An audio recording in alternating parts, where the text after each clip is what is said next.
up with is, as you're reading through They the got all these transcripts, these guys had, I don't know how many aliases each. It was just,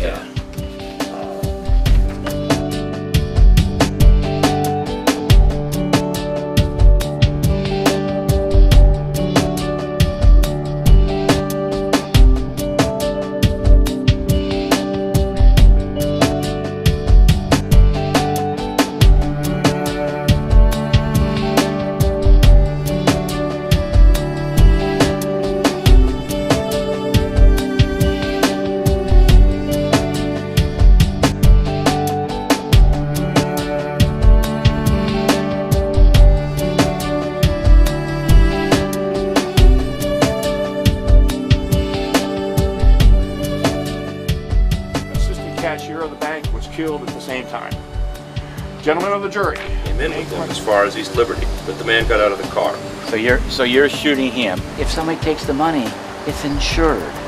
He says, nobody's taking the money over my dead body. Well, guess what? They did. Over his dead body. Yeah.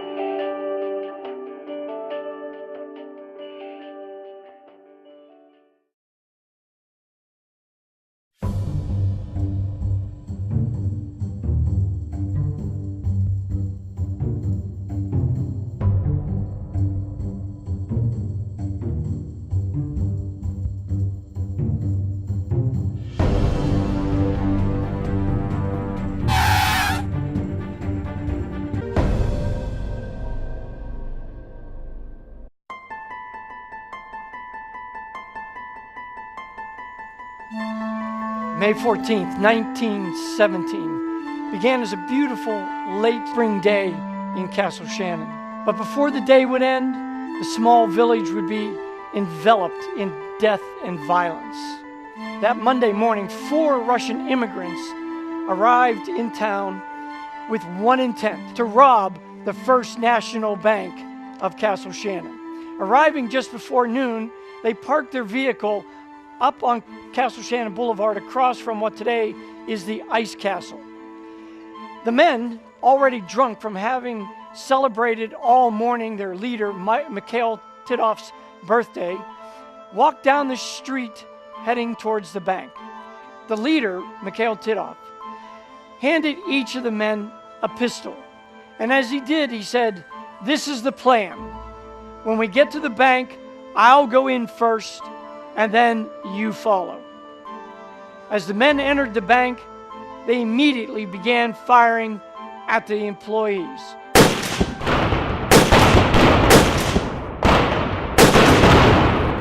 Teller Frank Irby immediately grabbed his gun and began returning fire with the bandits. Unfortunately, by the time the gunfire ended, both tellers were mortally wounded, and the bandits fled with $17,000. As the drama unfolded, 11-year-old Margaret McKellar witnessed the entire robbery from the second-floor apartment that she and her mother lived in here in the Oddfellows Hall. My name is Margaret. I was 11 years old when the bank robbery happened. My mother was the bank custodian. She worked there for 38 years. I remember coming home from school for lunch. Mother was in the kitchen making me something to eat. I was at the kitchen table. It was just afternoon. Suddenly, there was a lot of shooting. Mother said, "Oh my goodness, what's all that?" I said, "Oh, the kid said there was a mad dog running loose." I went upstairs to my bedroom, right up there, to look out. I'm standing on a kitchen chair and looking out when I see someone coming down the alley. "Mama, someone's coming down the alley with a gun!"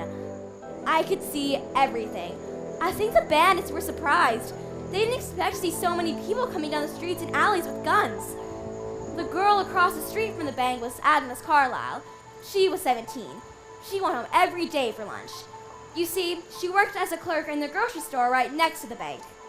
Agnes was home having lunch when she heard the gunshots. She went upstairs, grabbed her father's rifle, and started shooting out of it at the robbers. Mother grabbed her bank keys. "I'm going to the bank," she said. "No, you go back to school. Don't dilly-dally on your way back." When Mother got to the bank, there were a lot of people standing around. She told them to go home, that she was going to lock up the bank. When she went inside, she saw Frank Irby on the floor. She said he was gone. She went over to Mr. McLean. He was nearly gone. Mother has said to this day that, "I knew Mr. McLean wanted to tell me something, but he couldn't talk. She knew from the look in his eyes he wanted to tell her something, but he couldn't speak." When I got back to school, the teachers kept it quiet. Some of the kids who lived at the other end of Castle Shannon hadn't even heard about it. It was all kept very quiet. That night at the supper table, Mama still told me she knew Mr. McLean wanted to tell her something, but he couldn't talk.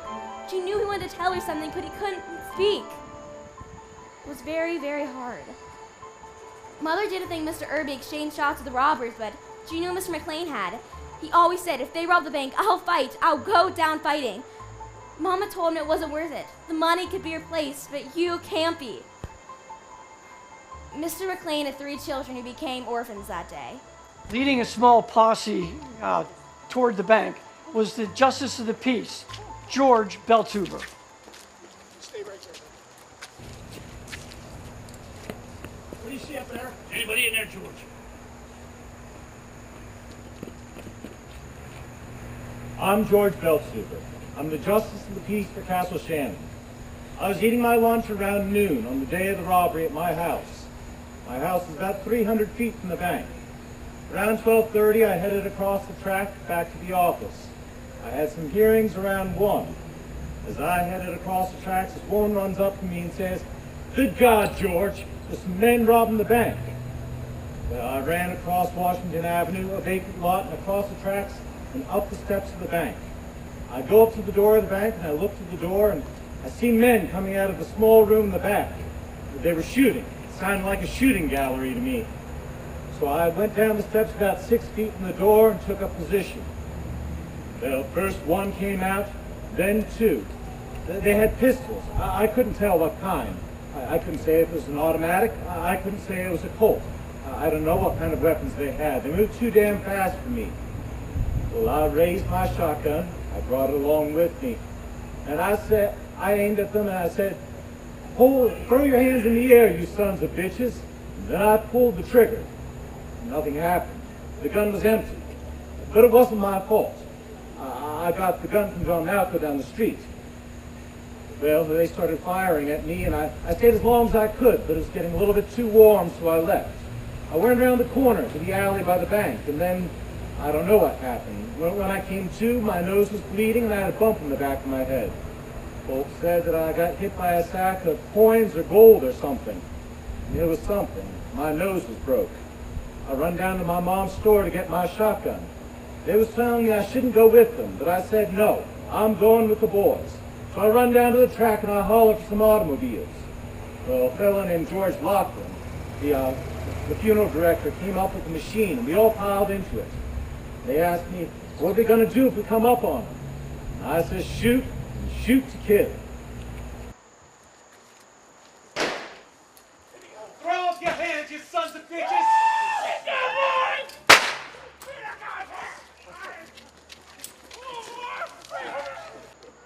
As George lay nearly unconscious on the ground, the bandits split into 2 groups.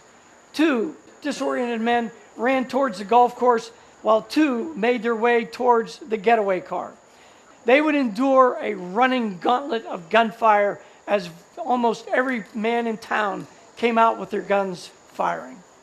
At this point, Sam Barkons and John Tush, the bank robbers, ran through the backyards of the 2 adjacent houses, desperately looking for a way to escape the gunfire that was coming from all directions, including from Agnes Carlisle, the young girl who was across the street firing her father's deer rifle from the upper story window. Barkons and Tush found themselves being pursued by Dr. John Carr and J.J. Doyle, the pharmacist. They met them around the corner here and forced them away from the getaway car and towards the golf course. Meanwhile, the gang's leader, Mikhail Titoff, and Harassa Garrison headed up Willow and onto Washington Avenue, or Castle Shannon Boulevard, towards their 1916 Maxwell touring car that was parked there and driven by the getaway car driver, Nick Kemenos. They too were being pursued by everyone in town, including the local railroad superintendent, Nick Yost. Nick Yost had a pistol in each hand and was hot on their trail, but a shot from one of the bandits hit him in the shin and he went down on the road. The two bandits made it to the getaway car and sped away. Good job. Townspeople to come. When the two robbers came up here, the other two went the other way. Dr. Carr and J.J. Doyle were following them, and Irma, Dr. Carr's wife, she's out near her backyard here, and two of the robbers, they're jumping over her fence and through her yard. So you'll hear from her now.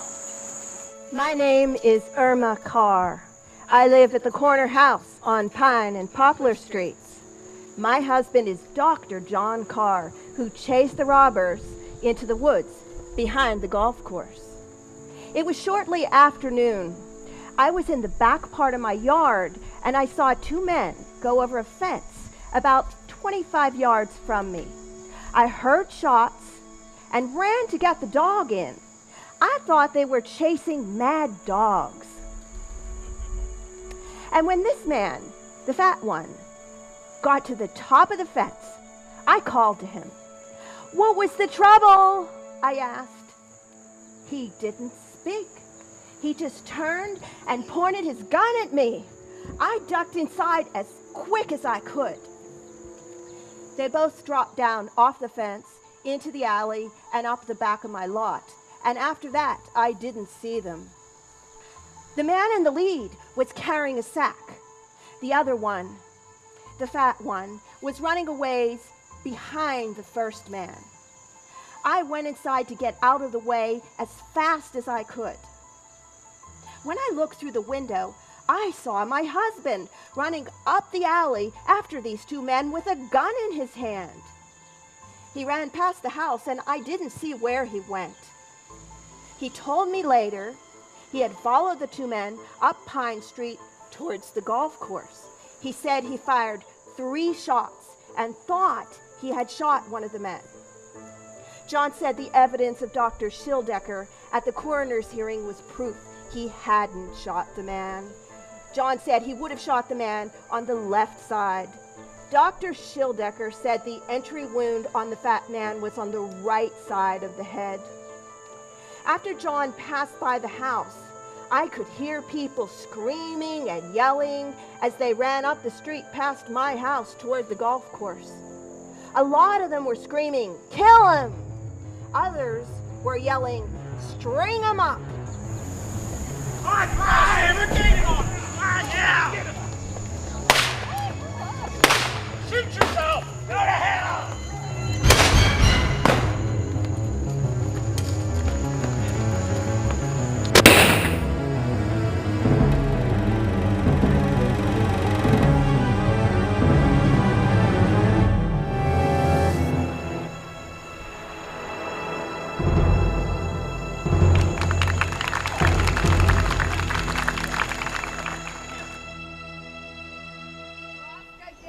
Got out, and they are thought to have hid for days in an abandoned coal mine.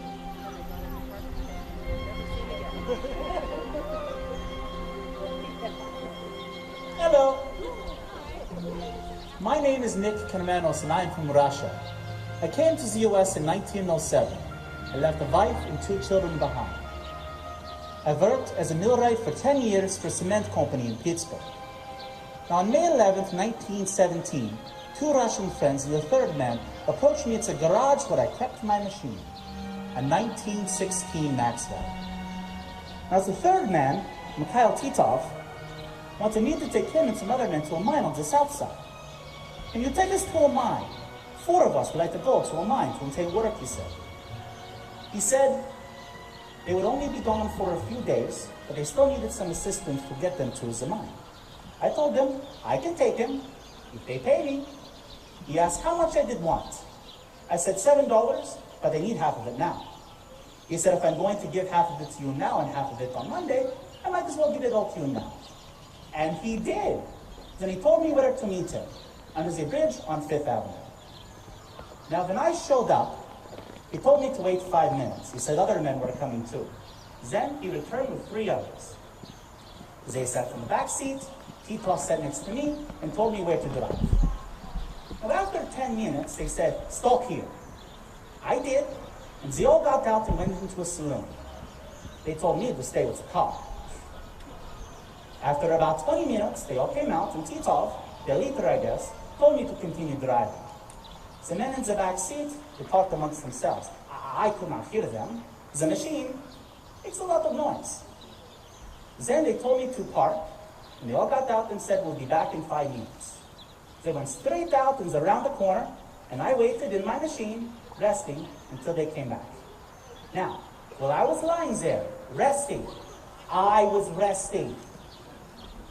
I heard a sound from somewhere. It was the sounds that the gun makes, it's the loud noises and the firing. My English not so good. Somebody help me out here.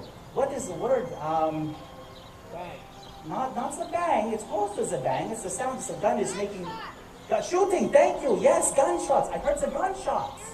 And I sat up and I looked around, but I did not see anything. So I lay back down in my old position. After a few minutes, I see 2 men running towards me. One of them was the man who hired me. The other was one of the men I picked up. They were running, and they were shooting behind them. When they got to my machine, I said, what is this? They said, the men back there. They started to fight back there. I said, where's the others? He said, they started to fight. Start up the machine, he shouted, go, go! So they jumped in the back, and one of them was shooting back behind the machine. After about 10 minutes, they told me to stop. We're going to the mine, said the man who hired me.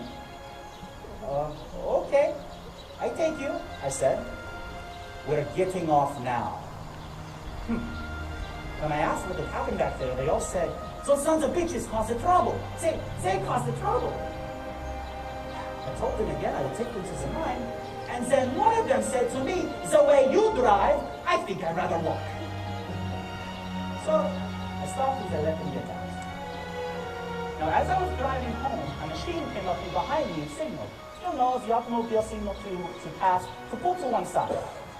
They passed me, drove ahead about 50 yards, and they stopped. Then, they signaled for me to stop. After I stopped, 2 men got out, and they came running toward me with revolvers. I got frightened. I thought they were going to hold me up. They pulled me out of my machine, and they started searching through my pockets. And they just kept asking, has you got the money? Has you got the money? Has you got the money? I told them I don't got no money. I only had $10 at the time. So they put me in the back of their machine and took me to Castle Shannon. They took me to a house. Has a lot of people that were shouting, hang him, hang him, hang him. Inside the house, 2 men came up to me and they started punching me in the face, in the jaw, in the eye. They just kept hitting me. Then the police came and took me to jail. They started to beat me too. They beat me all the way to the courthouse, up the stairs, in the office. There, 2 men that are detectives, I guess, started to show me photos, said, do you know the men in the photos? Who are the men in the photos? I couldn't see. When I told them I couldn't see, they started to beat me again in the head and the face. I was spitting up blood.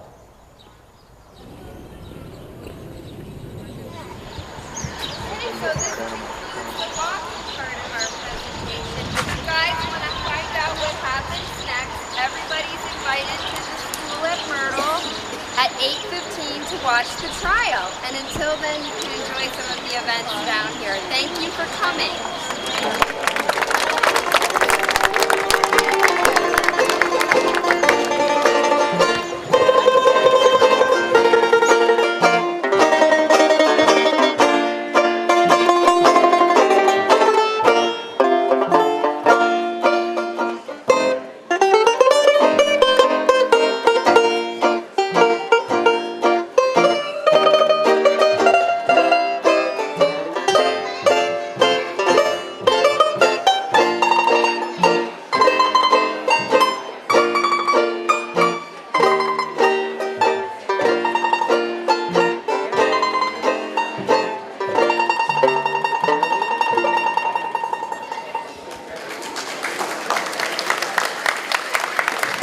Before the Washington County is now in session. The Commonwealth of Pennsylvania versus Nick Camanos on the charge of murder in the first degree. The Honorable James R. McFarland presiding. Harry R. Rowland, Your Honor, for the Commonwealth. A.C. Kramer, Your Honor, for the defense. Your Honor, I submit to the court that all charges in this case be dismissed on the grounds of double jeopardy. Your Honor, objection, immaterial and irrelevant. The fact that my client was acquitted of one murder is far from irrelevant. Your Honor, in fact, it is quite clear in the Constitution that no man... Mr. Kramer, we spoke of this in pretrial hearing. Your motion is denied. Objection, Your Honor. This case has been compromised by Mr. Kramer's outburst. I ask that the jury be excused before to continue this matter. As we should continue, but we should continue. Mr. Camanos has been acquitted of murder already in this case. Mr. Kramer, sit down. Mr. Rowan, call your first witness. I call Harry B. Cochran. Mr. Cochran, state your occupation. I'm assistant detective in Allegheny County. And how long have you served in that capacity? 7 years now. Well, I asked him if there were any person with him, and he said no. That he'd left Universal that morning and he couldn't recollect the name of the man who came in with him as far as East Liberty. But the man got out of the car. He said he drove from the bridge out into the country and was driving until he was overtaken by the men in the machine. What men? The men from Castle Shannon who went out to get him. What else did he tell you? He said there was nobody in the vehicle after the fellow got out at East Liberty. When did you pick up Mr. Camanos to take back to the courthouse? About 3 o'clock or so. What was his physical condition at the time? His face was all swollen. All beaten up, wasn't it? Yes, sir. If your officers hadn't arrived up there, the crowd would have lynched him, wouldn't they? Objection, immaterial and irrelevant. Objection sustained. Did you hear the time he was being beaten up out there in Castle Shannon? Did you hear anyone make a suggestion of lynching? Objection, this is not cross-examination and it's immaterial. Sustained. Mr. Kramer, you are hereby warned that should you persist in this questioning, you will be held in contempt of court. No further questions, Your Honor. Well, where do you work? The South Hills Building Supply in Castle Shannon. Do you know the location of the First National Bank there? Yes, I was deposited there. Did you know Mr. Irby, Frank Irby, the assistant cashier? Yes. Did you have occasion to visit the bank on May 14, 1917? Yes, I went in about 12:30. Tell the jury what you did when you entered the bank. Well, I came in here with a $100 check to deposit, and I went to Mr. McLean, and he gave me a slip. About the same time, about 6 men came in the bank and stood around me and started shooting. They didn't say nothing, they just started shooting. I turned my head against the wall. He took a rope from his pocket and tied my hands. Then the handkerchief fell off my eyes. Then they ran out of the bank. I heard one of them say, run away in Russian. You understand the Russian language? Yes, sir. Did you know any of these men? No, sir, I never saw them before. After they left, did you see Mr. Irby? I went into the cage and Mr. Irby's head was under the counter. He was dying. I said it wasn't less than 6. It wasn't less than 6. Yes, sir. So you're sure there were 6 men there? Well, not less than 6. Well, there may have been more than 6.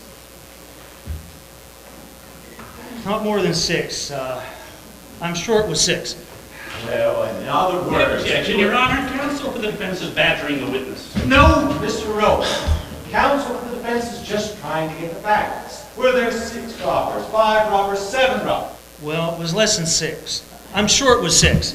In other words, you're not sure whether there were 6 men or there were 5 men, are you? Well, at the time, I think... I'm not asking what you think. Are you sure there were 5 or 6, or don't you know whether it was 5 or 6? Because he held a revolver in my head for 10 minutes so I could recognize him. You were looking at him for all the 10 minutes you were in there, were you? Yes, sir. Well, you didn't have much chance to look at the other men? I told you, he said, if you look at those other men, look at them, I'll shoot you. So you didn't look at them? I looked anyway. And you recognized one of them? Yes, sir. The man who held the revolver to your head? Yes, sir. And you can't swear to any of the others? No, sir. So you don't know whether Sam Barker, the man you saw in the hospital, was in the bank or not? I'm sure he was. Then you recognized 2 of them, not 1. Yes, sir. Do you know whether this man was in the bank? I can't tell you that. Mr. Bob, you were a witness at the coroner's hearing, were you not, on June 19th? I think so. And you were sworn and testified there, didn't you?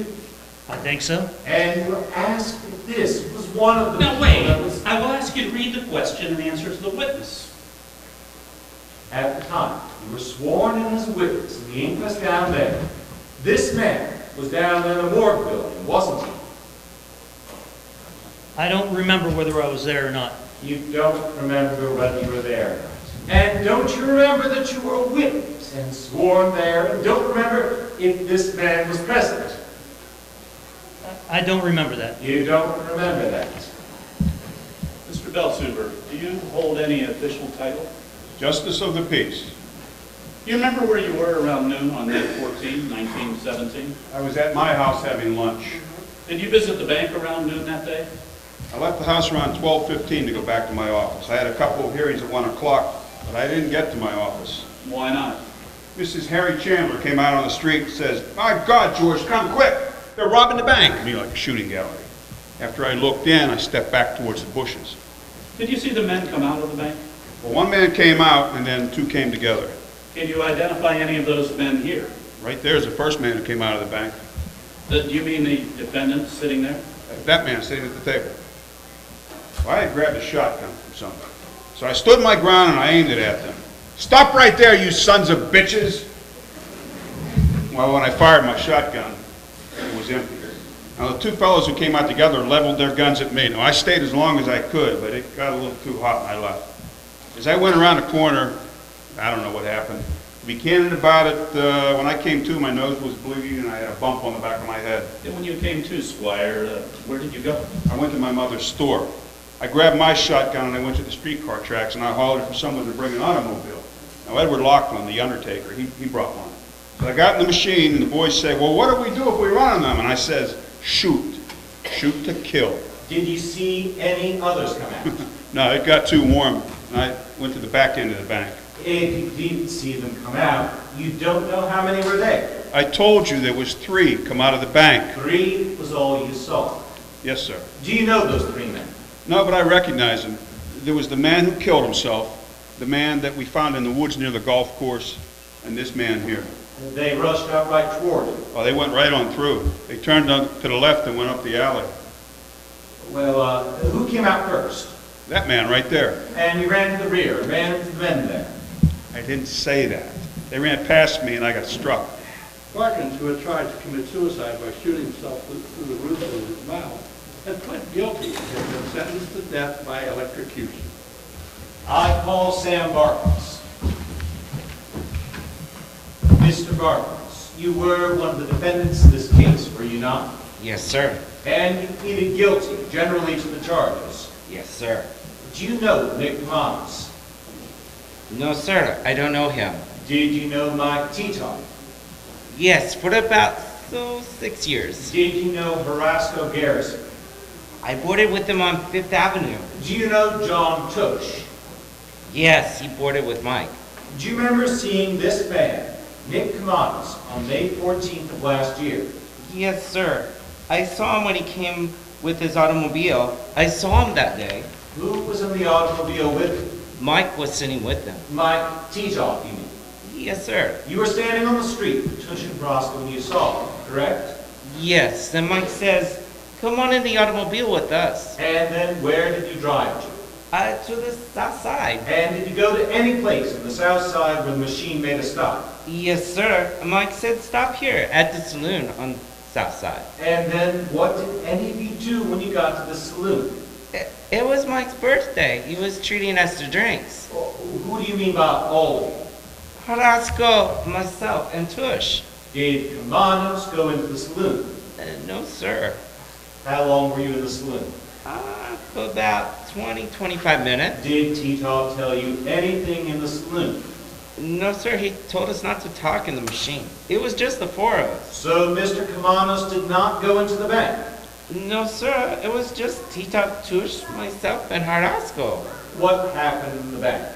Well, Mike went to the teller window and said he need change for a 10. Then he told them to raise their hands.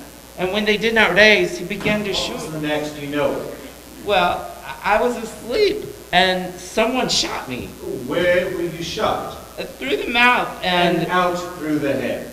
Out through the head, right here. You were taken to Southside Hospital? No, sir, in the bar.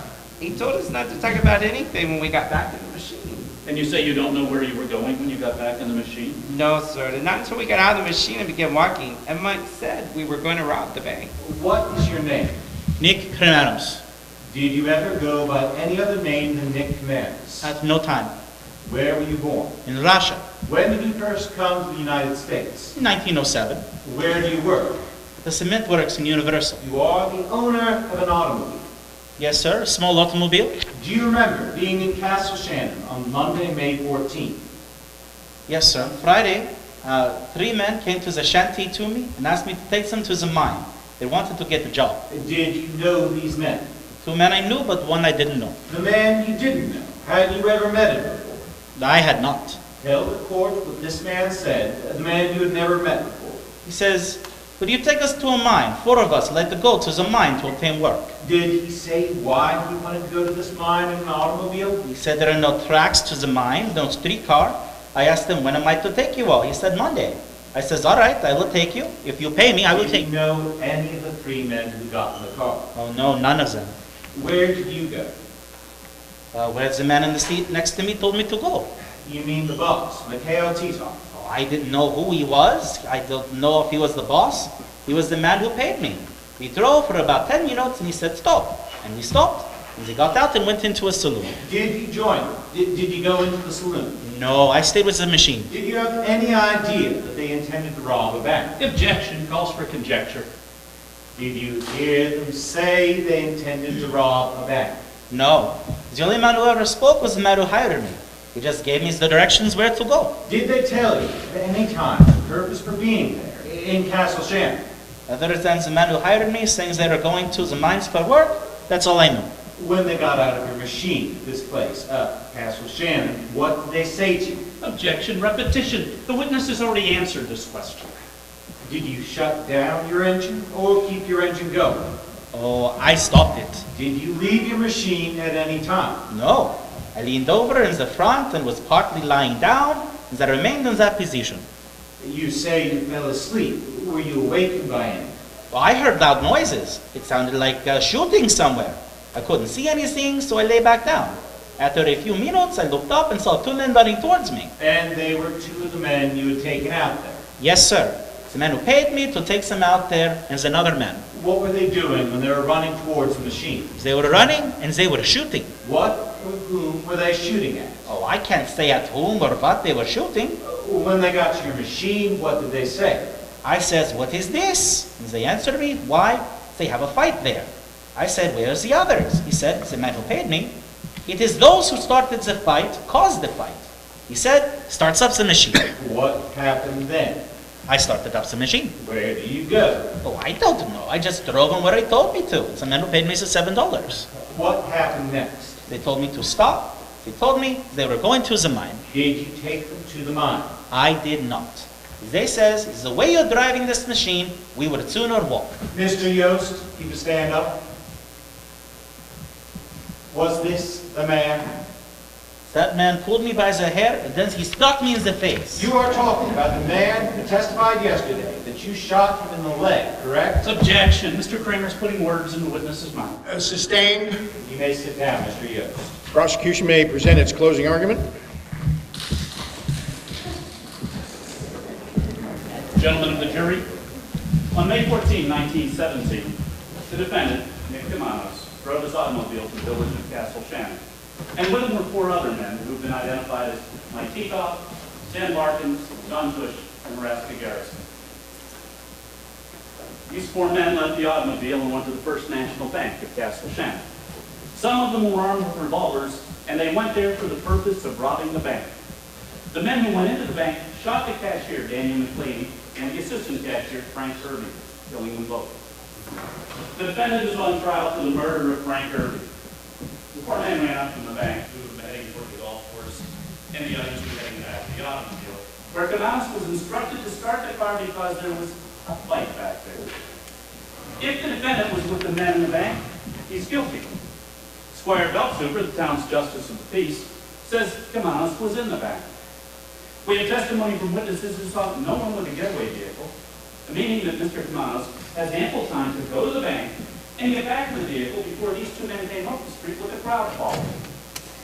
The defendant claims he was not at the bank. Gentlemen of the jury, Mr. Roberts' testimony has differed every time he has been called in to testify. In the coroner's inquest, in Sam Barker's trial, and in the trial of Camanos for the murder of Daniel McLean, for which Mr. Camanos was acquitted. We also have the testimony of George Beltsuper, the Justice of the Peace for Castle Shannon, who testified he saw the witness come out of the bank. In fact, that he's the first one out of the bank. Of course, when Mr. Beltsuper opened fire on the bank robbers, he was with an unloaded shotgun. After 3 trials, Mr. Beltsuper says it was getting a bit warm out there and he took shelter behind some shrubberies.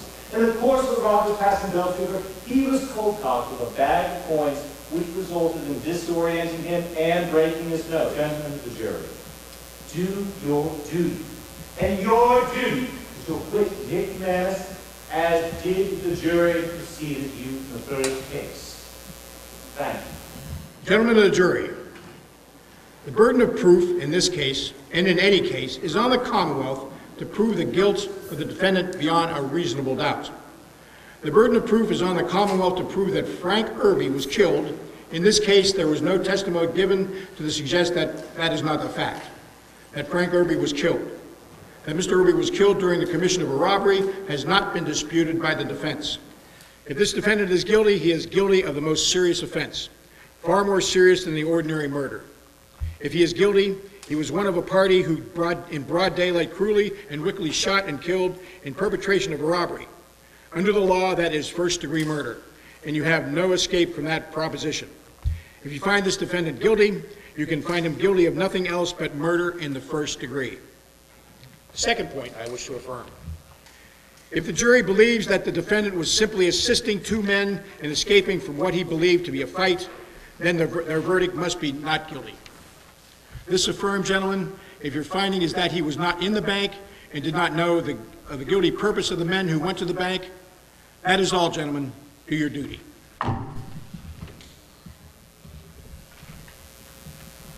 After one day, the jury came back to ask the judge to dismiss them because they couldn't agree on the verdict. Judge McFarland told them to go back into the jury room and continue their deliberations.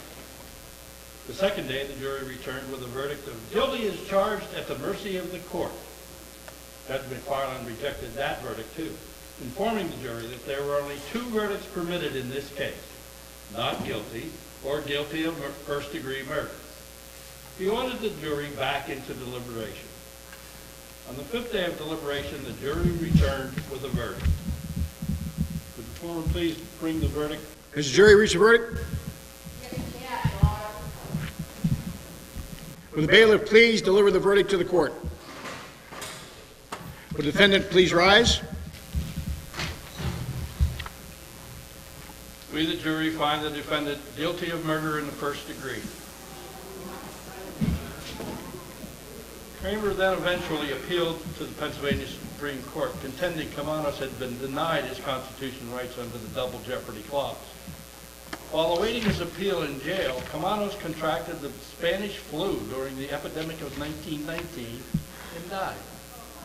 How serious was that flu epidemic? So serious that the Stanley Cup was halted 5 games into the finals. The only other time besides the lockout-shortened season of 2004 and 5 that the Stanley Cup had been canceled. In all, more than 100 million people died of the flu, nearly 5% of the world's population. The case of Nick Camanos could have been history-making because it was 50 years later that the U.S. Supreme Court heard the first double jeopardy case in our country's history.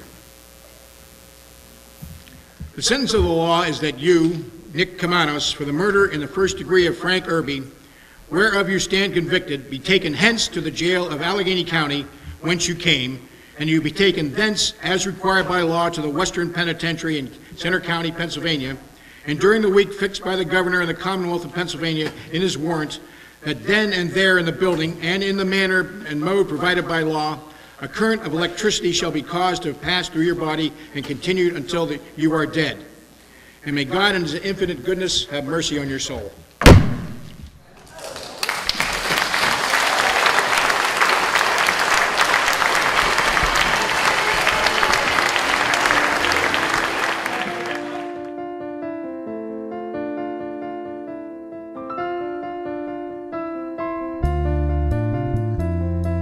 I am Deacon. I'm not sure my name yet, but I'm a bank robber. I'm Russian.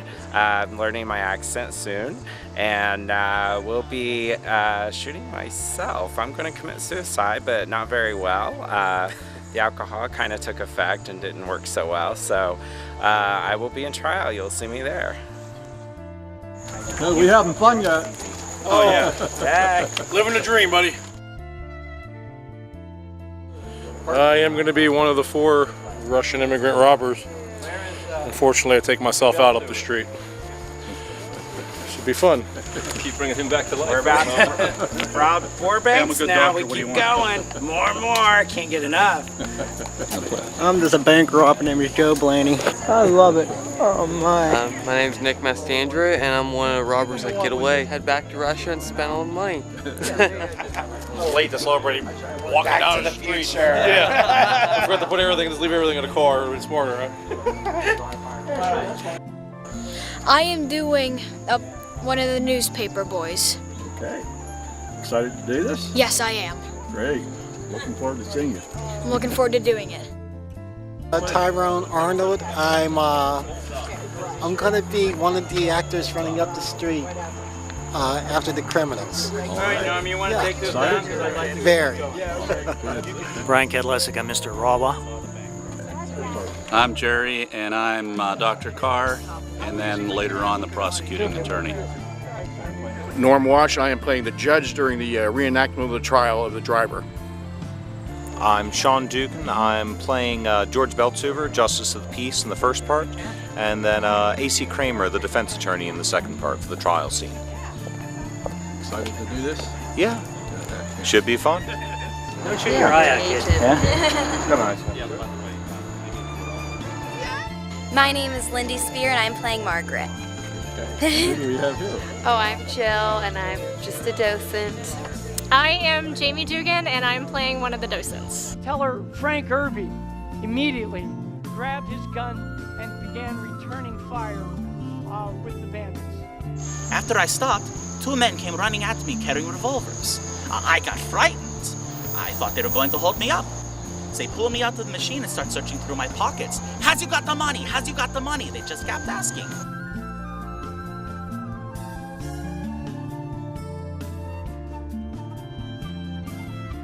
I'm Jeff. I'm part of the South Hills Players, and I'm chasing the bad guy. Good afternoon, Chuck. How you doing, Chuck? I don't have one, luckily. He's the golf pro. Yeah, I'm not even that anymore.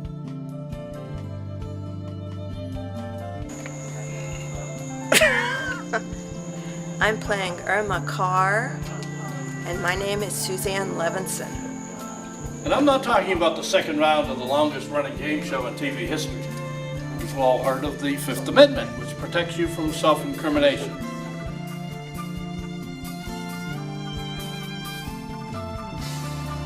Ray Ashinsky.